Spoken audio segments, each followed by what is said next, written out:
नमस्कार दोस्तों, एक बार फिर से आप सभी का स्वागत है आपके अपने YouTube चैनल ITI टेक्निकल गुरुजी में। और मेरा नाम है कमल जोशी। आज हम बात करेंगे DC मोटर की घूर्णन दिशा को परिवर्तित करना, reversing the direction of rotation of DC motor, यानी DOR बदलना DC मोटर की। तो आपको दिख रहा है DC मोटर में जो आर्मेचर में वाइंडिंग होती है और फील्ड में वाइंडिंग होती है। तो यदि किसी डीसी मोटर की घूर्णन दिशा परिवर्तित करनी हो तो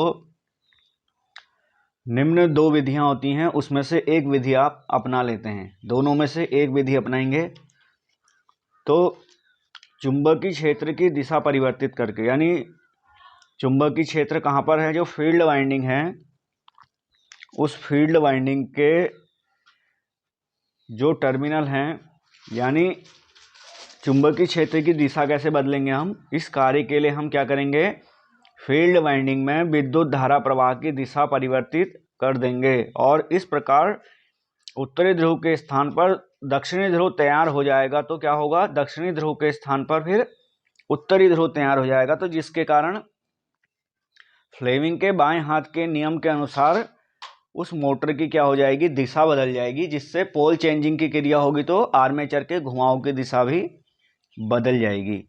तो ये क्या है, चुंबकीय क्षेत्र की दिशा परिवर्तित करके, यानी फील्ड वाइंडिंग में हम विद्युत धारा प्रवाह की दिशा को बदल देंगे।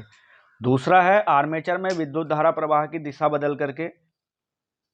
इस कार्य के लिए आर्मेचर के संयोजकों को बदल दिया जाता है, यानी जो आर्मेचर के कनेक्शन हैं आर्मेचर वाइंडिंग के, उनको बदल दिया जाता है। और जो संयोजक पहले स्रोत के धन सिरे से जुड़ा है उसको हम क्या कर देंगे, ऋण सिरे से जोड़ देंगे।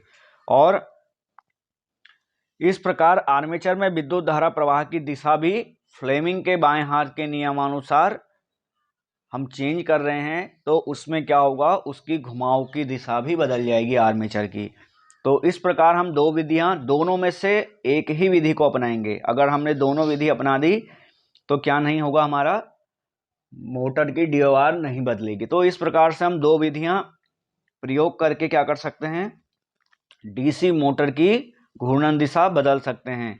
तो कुछ इसमें ध्यान देने योग्य बातें हैं। तो पहली बात है, यदि आर्मेचर तथा फील्ड दोनों प्रकार की वाइंडिंग में विद्युत धारा प्रवाह की दिशा परिवर्तित कर दी जाए तो आर्मेचर के घूर्णन दिशा में कोई परिवर्तित नहीं होगा। मान लिया जाए आपने दोनों कनेक्शन बदल दिए, आर्मेचर के भी बदल दिए और फील्ड वाइंडिंग के भी बदल दिए, तो मोटर की दिशा में कोई परिवर्तन नहीं होगा। तो दूसरा पॉइंट क्या है, सामान्यतः DC मोटर की घूर्णन दिशा परिवर्तन करने के लिए आर्मेचर के संयोजनों को ही परिवर्तित किया जाता है। तो आशा करते हैं आपके समझ में आया होगा। धन्यवाद।